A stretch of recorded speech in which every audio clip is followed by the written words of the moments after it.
našoj prestonici danas će biti upriličeno svečano proglašenje najboljih sportista sa invaliditetom grada Beograda za 2025. godinu u organizaciji Sportskog saveza osoba sa invaliditetom.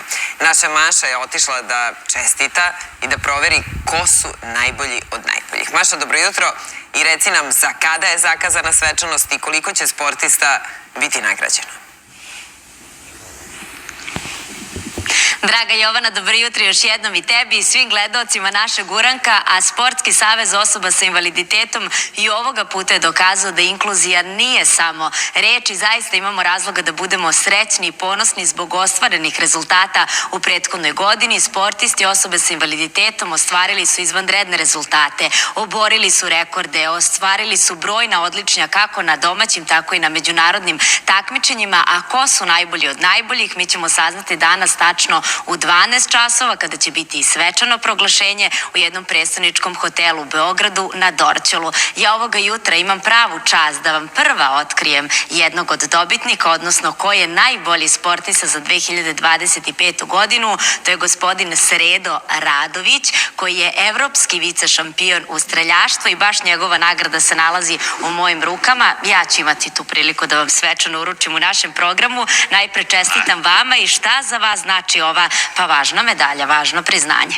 Važno priznanje znači mi veliku satisfakciju da bi nastavili dalje i da bi osvajali nove medalje. Vi ste na evropskom šampionatu u streljaštvu prošle godine učestvovali u kojoj disciplini, kakva je bila konkurencija i naravno koju ste medalju osvojili? Učestvovali smo u streljaštvu u MK programu, mali kalibar 50 metara i na njoj smo uzeli srebrenu medalju. Učestvovali smo na vazdušnom isto 10 metara, tu smo četvrti bili. Zatim na 25 metara isto tu smo četvrti bili. Gde je bilo održano takmičenje i kolika je konkurencija bila? Održano je u Osijeku 30. septembra do 8. oktobra.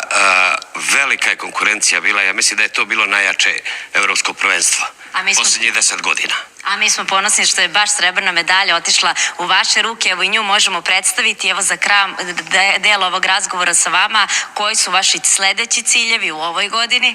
Sledeći ciljevi u ovoj godini isto najverovatnije da će biti evropsko prvenstvo i idemo na zlato. Inače mi smo vlasnici evropskog rekorda u disciplini 50 metara. I mi vam naravno čestitamo. Još jednom veliko hvala na svim informacijama i što ste pre zvanične dodele došli da razgovarate sa ekipom našeg uranka, a mi ovoga jutra razgovaramo i sa gospodinom Nemanjom Radovićem, koji je generalni sekretar Sportskog saveza osoba sa invaliditetom. Odmah ćemo vam pokazati i ostale nagrade. Gospodine Radoviću, vama želimo dobro jutro i koliko će danas sportista najboljih osoba sa invaliditetom biti nagrađeno, s druge strane i koliko zahvalnica je pripremljeno? Pre svega hvala vam što ste i ovog jutra sa nama. Evo, imali smo vremensku prognozu koja je, pretpostavljam, najavila hladno vreme, ali ovde od 12 sati očekujemo jednu toplu atmosferu, pre svega emotivnu i pre svega da svi zajedno proslavimo rezultate svih naših sportista. I evo, Sreda je tu sa nama, on se preziva Radović, ali to njegovo prezime isto kao moje nije doprinelo tome da on ostvari ovo i da dobije ovo priznanje, ali ovde će danas biti više od 10 nagrađenih sportista, sportskih klubova, trenera i ostalih, i nakon toga ćemo dodeliti zahvalnice svima onima koji su nam pomogli da proteklu godinu završimo na način na koji smo planirali.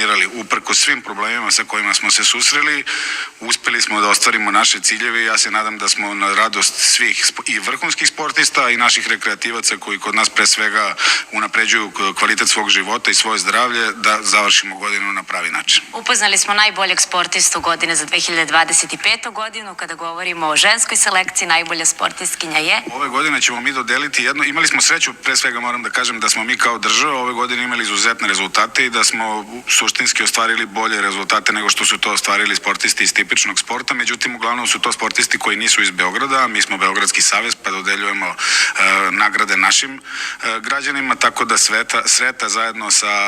Sreda zajedno sa Rastkom i sa Žikom će ove godine poneti titulu za najbolje sportiste. A što se tiče ženskog sporta, mi imamo ovde jednu nagradu za najveće sportsko dostignuće, a to će imati priliku svi da saznaju oko 12 sati i da sačekamo pa ćemo vidjeti. I dovoljno razloga da danas budemo na ovoj lokaciji u 12 časova. Ispratili smo vaše brojne programe u prethodnoj godini i leto na Adi. Obeležili smo 4. decembra Međunarodni dan osoba sa invaliditetom. Bili na Taš Majdanu na bazenima gde smo videli koliko znače i različiti uređaji